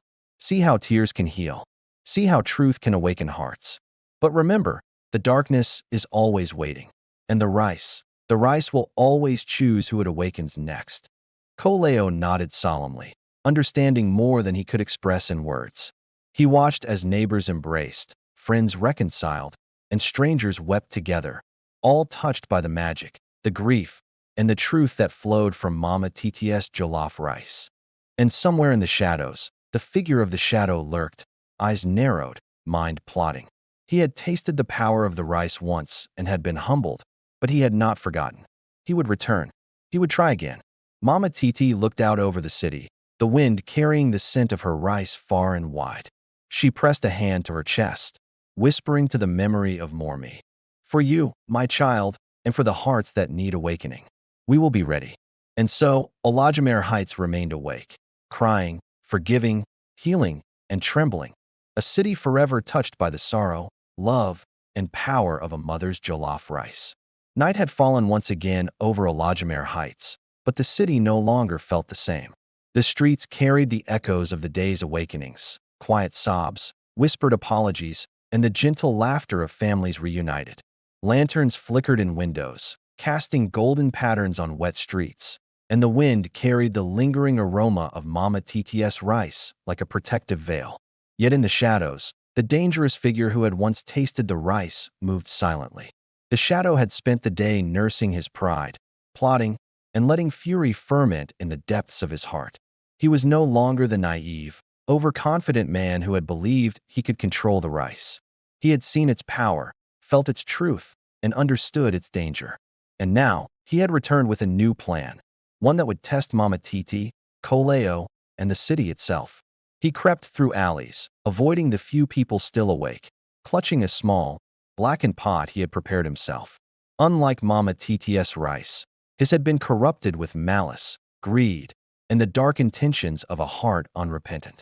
His goal was simple: spread fear, chaos, and submission. If he could twist even a fraction of the city's hearts into obedience or terror, he would regain the power he had tasted but failed to control. Mama Títí sensed his presence before he appeared. The air shifted, thickened, almost as if the city itself had recognized the threat. She stood outside her home, Koleo at her side, their small eyes scanning the alleys. "He is back," she whispered softly, voice steady yet heavy with concern. "And he will not come for awakening. He comes for destruction." Koleo nodded, his hands clutching the wooden spoon tightly. "Mama, what do we do?" She placed a gentle hand on his shoulder, eyes fierce. "We protect the city. We guide the truth. And we face him, together." The shadow emerged, stepping into the dim light of a street lamp. His eyes glinted with rage, his lips twisted into a cruel smile. He raised the blackened pot, its contents simmering with malicious intent. "Do you think you have one?" he spat, voice sharp as broken glass. "Do you think your rice, your grief, your foolish prayers can protect this city from me? I will show them the weight of fear, the price of power, and the truth of my vengeance." Mama Títí lifted her wooden spoon, her posture calm yet commanding. The steam from her own pot curled around her like protective spirits. "Your vengeance is empty," she said. "You cannot bend the city to fear. You cannot touch hearts that have been awakened. And you will learn that the rice chooses truth, not cruelty." The shadow laughed, a hollow, chilling sound. He moved quickly, scattering the corrupted rice into the streets, sending it into homes, shops, and alleyways. The city seemed to shudder at his presence, a ripple of unease passing through every waking soul. At first, panic erupted. Neighbors shouted, children cried, and even the awakened citizens felt the surge of chaos as the corrupted rice forced their darkest fears and anger to the surface. A street fight broke out, fueled by memories twisted into rage. Families argued, friends accused, and the air trembled with tension. But Mama Títí acted swiftly. She stirred her pot, sending fragrant steam swirling into the streets. Each wave of aroma carried clarity, compassion, and protection. Coleo followed her, helping distribute small portions to those most affected. Slowly, the corrupted rice lost its hold. Confusion turned to understanding, rage softened into apology, and fear gave way to tears of reconciliation. The shadow roared in frustration, realizing his power waning. He moved directly toward Mama Títí, fury and desperation in his eyes. "You cannot stop me," he shouted. "This city will kneel." Mama Títí met his gaze, unwavering. "The city will not kneel to fear. It awakens through truth. And you will be faced with yourself, as always." She lifted the wooden spoon and whispered softly to the rice, "Guide their hearts. Protect them. Show the shadow the weight of his deeds." The air thickened, the night silent except for the hiss of the simmering pots. The shadow lunged, but the rice reacted as it had before. Visions of his misdeeds, the pain he had caused, and the families he had harmed surged into his mind with unbearable intensity. He screamed, stumbling backward, clutching his head. Coleo watched, holding Mama Títí's hand. He could feel the raw power of the rice, a force that revealed guilt, healed hearts, and punished cruelty in equal measure. The shadow, broken and humbled, collapsed to his knees once more, unable to escape the truths the rice forced him to confront. The city, sensing the confrontation, held its breath. The ripple of awakening spread further, reaching every corner, every home, every heart. Tears, apologies, and embraces filled the streets. The shadow's attempt at chaos had failed. The rice, guided by Mama Títí and Coleo, had protected the city once again. Mama Títí knelt beside him, whispering softly, "You have tasted the weight of truth. Now you must choose, continue in darkness, or see the path you have ignored." The shadow raised his head, eyes wide with a mixture of fear, awe, and grudging respect. He had seen the strength of awakened hearts, the mercy of those who carried grief and love in equal measure, and the power of a city bound together by truth. And though he would not surrender entirely, he now knew the rice, the city, and Mama Títí would always stand against him. The streets of Ọlódùmarè Heights were quiet again. Lanterns flickered gently. The aroma of jollof rice lingered in the air, and the city, though scarred and trembling, had survived another night. Mama Títí stirred her pot one final time, whispering softly to Coleo, "Tonight we have faced darkness, my son. But remember, the shadows never sleep. We must always be ready. The city has awakened, but its heart will always be tested." And somewhere, in the deepest corners of the city, the shadow watched, waiting for the moment he could return. But for now, the city of Ọlódùmarè Heights had survived. Hearts had been awakened, tears had been shed, and the power of Mama Títí's jollof rice had proven stronger than fear, greed, or malice. The first light of dawn spilled softly over Ọlódùmarè Heights, painting the city in muted gold and silver. The rain from the previous night had stopped, leaving the streets glistening and clean, like a canvas awaiting renewal. The city felt fragile, tender, and alive in ways it had never been before. It had endured fear, chaos, and revelation, and now it was ready to heal. Mama Títí emerged from her home with Koleo at her side. Her small pot of jollof rice steamed gently, filling the morning air with its rich, comforting aroma. She moved slowly through the streets, offering portions to families, children, and elders who had endured the night's terror. Each bite carried warmth, clarity, and the gentle reminder of forgiveness. In one quiet alley, a man named Ọlódùmarè knelt beside his long-estranged sister, Yunmi, tears streaming down both of their faces. Words they had never spoken, apologies, confessions, pleas for forgiveness, spilled from their lips in ragged bursts. They embraced tightly, shaking and sobbing, their past grievances dissolving in the weight of shared grief and the city's collective healing. A few blocks away, Baba Kunal, once a feared man of pride and anger, walked slowly to a small home where he had wronged his tenants for years. Kneeling at the doorstep, he whispered heartfelt apologies. The tenants, wary at first, soon embraced him. Tears fell freely, laughter bubbled amid sobs, and even the walls of the home seemed to exhale, as if relieved to witness reconciliation. Mama Títí watched quietly, stirring her rice, feeling the currents of healing flow through the streets. She could sense hearts opening, walls crumbling, and memories untangling. The city was fragile, yes, but it was alive in a way it had never been before, vulnerable, yet stronger for having faced its own truths. Koleo noticed a group of children gathered near the market, hugging one another and crying softly.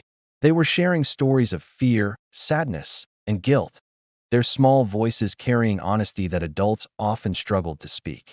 One child, Adebayo, whispered to his friend, "I didn't know I could feel so much, but it feels right." Mama Títí smiled softly. "Truth always feels heavy at first, my son," she said. "But it is in the weight that we find strength. It is in the tears that we find healing." In the marketplace, neighbors who had fought over property, money, or pride the previous night now embraced. Their apologies were sincere, their hands shook as they reconciled, and their hearts seemed to beat in rhythm with the city itself. Even strangers found connection. A mother hugging a child she had never met, a young man helping an elderly woman who had fallen in the street, and families sharing small meals in the warmth of rekindled trust. The shadow remained in hiding, aware that the city was recovering and that his malice could not take root in hearts awakened by truth. Though he lingered in the darkness, plotting for another night, he had witnessed the resilience of awakened souls, and the realization settled deep within him. The city's heart could not be broken so easily. Mama Títí paused at the center of the marketplace. She lifted her spoon, and the steam of the rice rose, curling around her like protective arms. She whispered to the city, "Let healing take root. Let forgiveness flow. Let hearts mend, even if slowly. The night may have been dark, but the dawn belongs to those who awaken." Koleo looked up at her, eyes wide with wonder. "Mama, it's working. They're healing." She nodded softly, placing a hand on his shoulder. "Yes, my son. But remember, healing is never complete. It is a journey, a choice. We have planted the seeds, but each heart must water them with courage, love, and truth." By midday, the streets of Ọlódùmarè Heights were filled with quiet, humble joy. Tears had been shed, apologies given, and embraces shared. Even merchants who had once cheated their customers offered goods freely, while neighbors shared food and stories, laughing softly amid sobs of relief. Mama Títí and Koleo moved slowly through the crowd, offering rice to those still struggling with fear, regret, or sorrow. With each portion, the city seemed to breathe a little easier, the collective pulse steadier, the heartbeats of its people synchronized in understanding and compassion. In a quiet courtyard, a mother, Ayabola, hugged her son tightly, whispering words she had never dared to speak. "Forgive me for all I did wrong. Forgive me for the times I failed you." The boy, trembling, whispered back, "I forgive you, Mama, and I love you." Mama Títí watched from afar, tears brimming in her eyes. She whispered to Koleo, This is why we do it. For the tears, for the confessions, for the hearts that finally see themselves.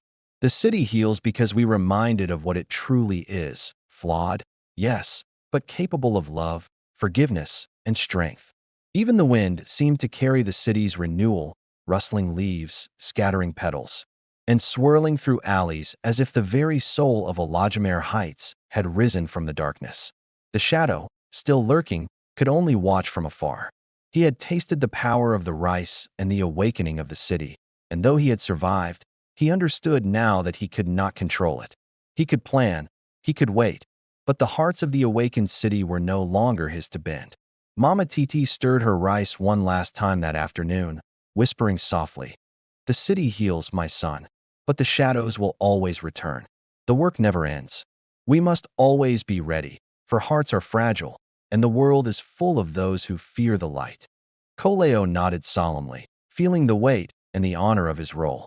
He understood now that their fight was not just for survival, but for the very soul of the city, and that each tear shed, each apology spoken, each act of love was a victory of unimaginable importance. And so Ọlódùmarè Heights healed, slowly, painfully, beautifully, a city forever touched by the grief, love, and magic of Mama Títí's Jollof rice. The shadow had disappeared from the city streets for a week, but Mama Títí could feel the lingering unease. The city was healing, but fear had not fully dissipated. Late at night, Coleo noticed footprints near the market, faint, deliberate, and cold. They were signs of the shadow returning. By midnight, he arrived at Mama Títí's home, pale and trembling. "Mama, he's here. I can feel him," he whispered. Mama Títí's eyes narrowed. She had anticipated this. The rice had awakened the city, yes, but the shadow would not rest. "Then we must be ready. The next wave will be stronger. We must teach him that no darkness can bend awakened hearts." The shadow appeared first in the empty market, sprinkling tainted rice into food left for the city's hungry. This time, he had learned. He moved faster, quieter, more cunning. But Mama Títí had prepared. She and Coleo moved through the streets, quietly offering rice imbued with protection, clarity, and courage. Chaos erupted briefly as some citizens tasted the corrupted rice. Old rivalries flared. Traders accused neighbors. Children quarreled fiercely. But the protective rice calmed them, grounding their emotions, forcing them to confront truths rather than rage. The shadow, frustrated, hissed in the shadows, "I will not fail again. I will show them power." Mama Títí met him head-on, standing in the middle of the street with Coleo. The shadow lunged, but the combined power of her grief, love, and prayer pushed him back. He staggered, screaming as visions of his past cruelty flashed before him. The night ended with him retreating once more, humbled but not defeated. The city slept uneasily, aware that darkness could return. Morning revealed the aftermath. Families exhausted from tears, neighbors still reconciling, and traders repairing damaged goods. The city breathed with cautious relief. Mama Títí walked through streets with Coleo, distributing fresh rice and words of encouragement. She reminded everyone, awakening is strength. The city will survive if hearts remain true. But tension lingered. A group of young men in a back alley whispered of the shadow's return, fearful but fascinated. Even Chief Ogonal, a powerful city figure, felt unease ripple through his mansion. The city was healing, but fear was planted deep. Coleo noticed the children avoiding the alleys where the shadow had been spotted. Some whispered names, others prayed quietly. Mama Títí knew that the battle was now not just for physical survival. It was for the very hearts of the people. That evening, the shadow unleashed his plan. He lured the city's hungry and desperate into a feast, presenting them with rice cooked with his malice. Each bite magnified greed, jealousy, and hatred, twisting emotions into chaos. Families fought over scraps, children screamed at parents, and even old friends argued violently. The city teetered on collapse. Mama Títí and Coleo intervened, moving through the crowd, offering small bowls of protective rice. Slowly, the corrupted emotions transformed. Anger softened into apology, envy into understanding. Tears and forgiveness filled the night streets, mingling with the aroma of Mama Títí's jollof rice. By dawn, the shadow had been driven into hiding again, but the city's vulnerability was exposed. Hearts could falter if the rice was corrupted. Mama Títí knew she had to teach the city resilience. Mama Títí gathered the city's elders, chiefs, and influential citizens, including Chief Ogonal, Oladapo, and Ayatobi. She explained the rice's power and the need for collective vigilance. The city survives because its hearts are awake, she said, voice steady. But darkness will return if greed, anger, or pride dominate. We must protect one another, together. The elders pledged to spread the truth and teach their communities. They distributed protective rice, helped mediate quarrels, and reminded citizens to act with honesty and courage. For the first time, the city felt united in a way it never had before. Koleo watched, proud and inspired, realizing that awakening hearts was not just about rice, but about leadership, example, and guidance. In the shadows, the antagonist watched the city rally against him. Anger twisted his face. Frustration burned in his chest. "How can a city fight me with rice?" he muttered. "I will show them fear stronger than their love." He began experimenting, blending magic and malice into the rice he stole, aiming to magnify negative emotions and break the unity Mama Títí had built. But each attempt failed. Every grain he touched with cruelty reacted violently against him, flooding his mind with the consequences of his own deeds. He began to realize this was no ordinary city, and Mama Títí's Jollof rice was more than food. It was a force bound to truth and justice. Mama Títí, seeing the shadow's attempts, began teaching Koleo how to help the city awaken its hearts without relying solely on rice. He learned to guide, console, and help neighbors reconcile. Families healed faster, conflicts dissolved quicker, and even those who had been wary of the rice began to trust its magic and Mama Títí's wisdom. The city streets hummed with life, children playing, elders smiling, neighbors helping one another. The shadow, lurking in the darkness, noticed this and realized his influence was shrinking. One evening, a former rival of Mama Títí, a woman named Jimmy, approached her. She had tasted the rice months earlier and been humbled. "I want to help," she said, voice trembling but sincere. "I see now, this city needs more than you and your son. We need unity, strength, and courage." Mama Títí smiled, sensing destiny at work. "Then stand with us, Jimmy. Help awaken hearts. Help protect the city." Together, they began visiting homes, guiding reconciliations, and distributing protective rice. The shadow noticed their efforts, fury twisting his thoughts. Weeks of struggle culminated in a night where the shadow attempted to strike the city's south central square. This time, Mama Títí, Koleo, Jimmy, and the city elders gathered hundreds of citizens, feeding protective rice and offering guidance. The shadow unleashed his corrupted rice, aiming for chaos. But the city, now awakened, resisted. Families stood together, children helped neighbors, elders mediated disputes instantly. The corrupted rice backfired, sending visions of the shadow's failures and cruelty into his mind. Screaming, defeated, the shadow fled once more, realizing the city had grown too strong for him. Mama Títí stirred her pot one final time, whispering, "Tonight, the city has learned courage, unity, and forgiveness. Darkness may return, but awakened hearts will never bow to fear." The city slept in cautious peace, streets glowing with lanterns, hearts full of tears, hope, and unity. For the first time, Mama Títí saw the true power of awakened souls working together, not just the magic of her rice. The shadow had been driven back repeatedly, but his malice only grew. He no longer sought simple chaos. He wanted domination. He studied the city from the darkness, observing every street, every market, and every home. He discovered that the city's awakened hearts were strongest when they acted together. If he could isolate pockets of fear and greed, he might finally regain control. Late at night, he poisoned a supply of rice intended for a large communal feast. But the aroma of Mama Títí's protective rice, simmering in nearby homes, began to counteract it. Children hesitated, elders redirected neighbors, and the city's collective awareness thwarted the first wave of his plan. Mama Títí looked at Koleo.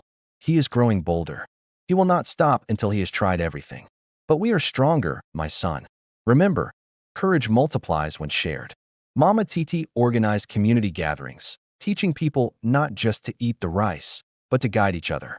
Leaders, children, neighbors, and families worked together to mediate disputes and reinforce the lessons of truth, forgiveness, and empathy. Even the city's most stubborn citizens, like Chief Oganal, began assisting. He walked the streets personally, calming arguments and encouraging reconciliation. People started referring to Mama Títí as more than a cook. She had become the soul of the city. The shadow watched from afar, anger and disbelief twisting his face. The city's unity had grown beyond his expectations. Even his dark magic could not penetrate the bonds of awakened hearts. Frustration drove the shadow to cunning. He disguised himself as a traveler and entered the city during a nighttime festival, a large celebration orchestrated by Mama Títí to reinforce trust and unity. He moved stealthily, dropping corrupted rice into unattended plates, whispering lies to stir fear and mistrust. For a moment, panic flared. Neighbors whispered accusations, children cried, and the air felt heavy. But Mama Títí and Koleo, moving through the crowd, countered quickly. Protective rice reached those affected, calming hearts, clearing minds, and guiding people to forgiveness.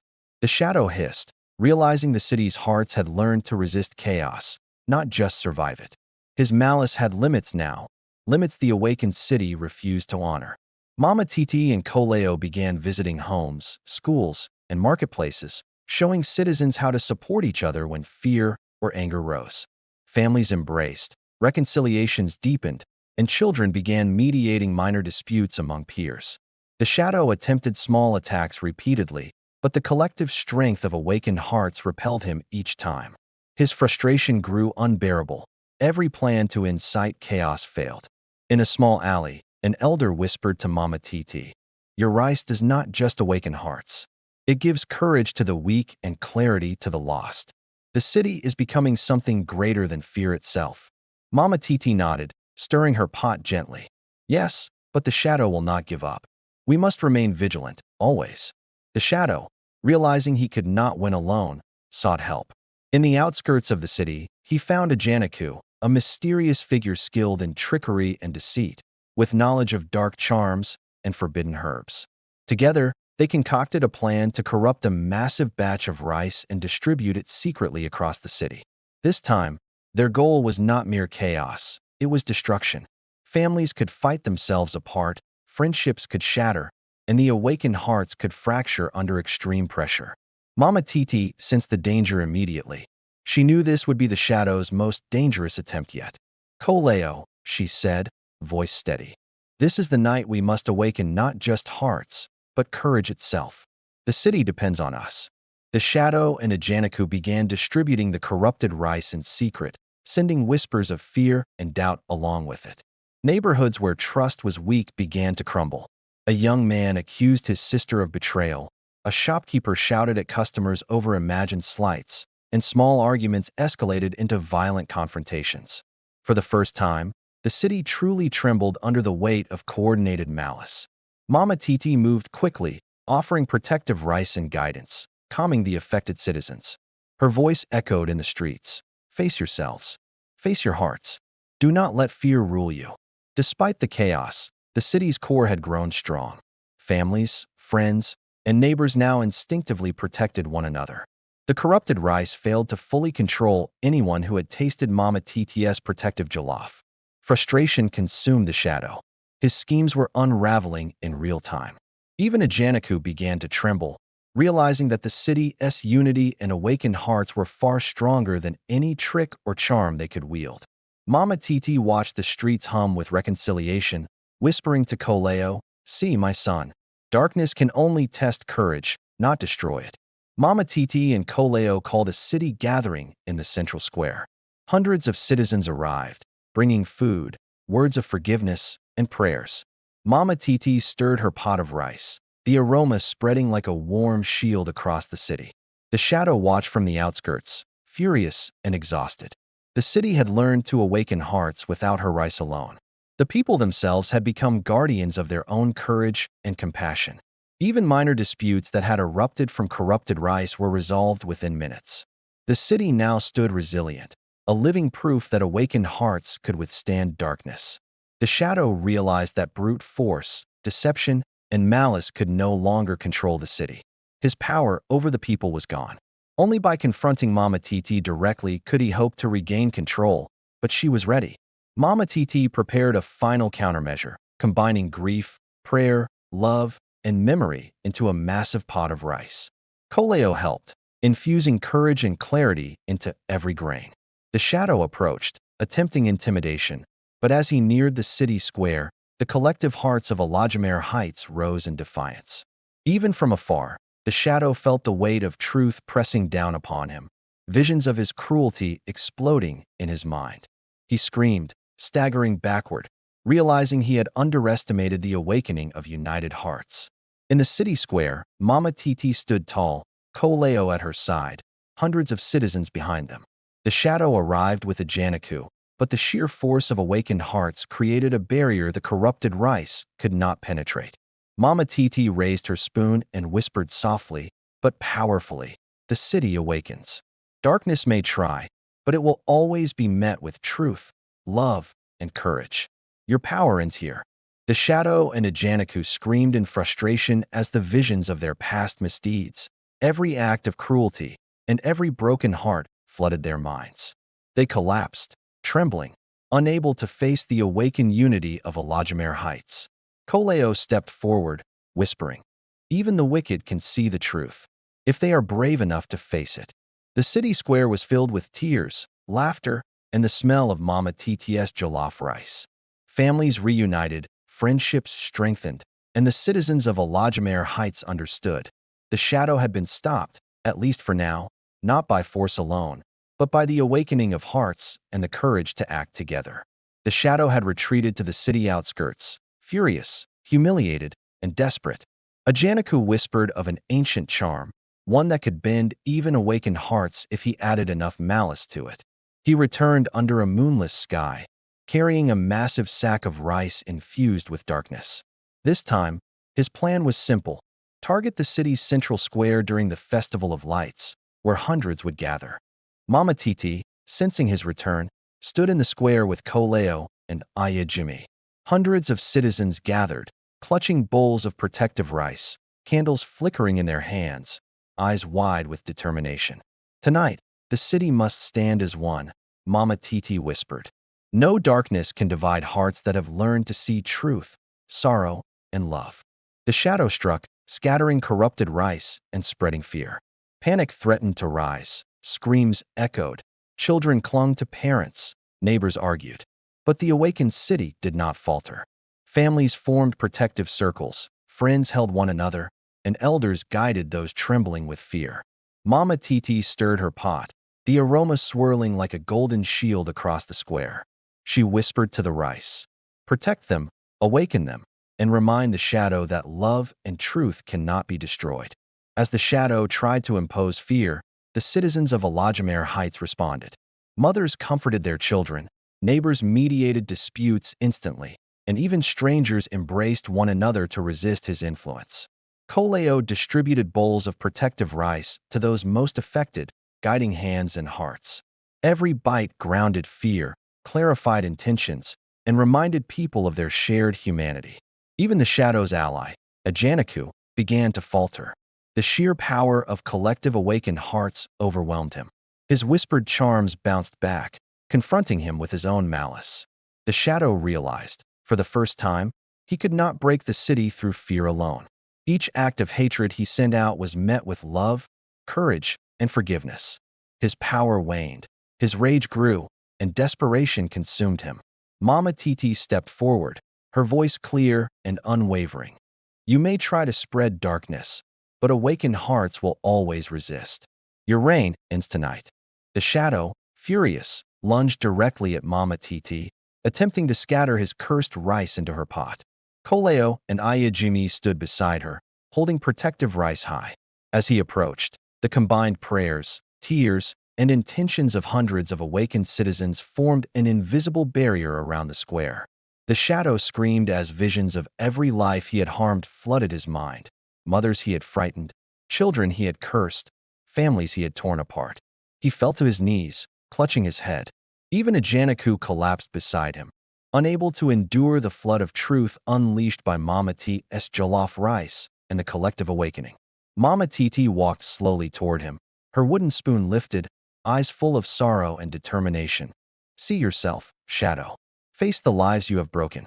Only then, can you choose differently." The shadow's screams turned into cries. He was no longer dangerous, only human, confronted with his failures.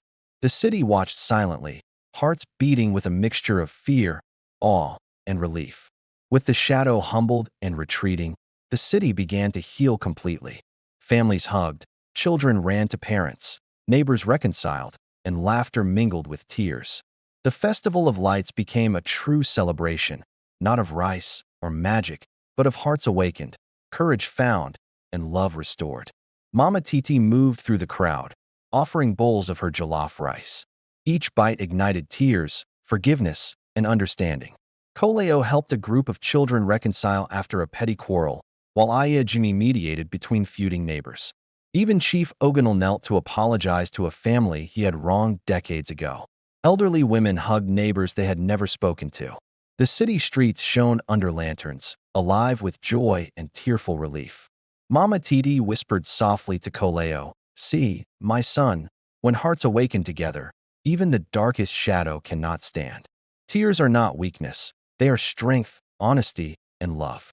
Dawn arrived over Ọlódùmarè Heights, bathing the city in golden light. The shadow had disappeared, broken and humbled, leaving the city to its peace. Mama Títí and Koleo stood on the central square, the aroma of jollof rice lingering in the air. Citizens emerged from homes, gathering in small groups, sharing laughter, tears, and stories of reconciliation. "The city has learned," Mama Títí said, voice soft but proud. "It has faced fear, chaos, and darkness, and survived. Hearts awakened, not by power alone, but by courage, love, and truth." Koleo looked over the city, eyes wide with awe. "Mama, we did it. The city, it's alive, really alive." Mama Títí nodded, pressing a hand to her chest. "Yes, my son, the city lives. The shadows will return, darkness will try, but the hearts of Ọlódùmarè Heights will always awaken. This is our legacy: tears, love, courage, and the truth of the rice." The camera would pull back over the city streets, homes glowing with light, people embracing, children laughing, and the river reflecting the first sun of a new day.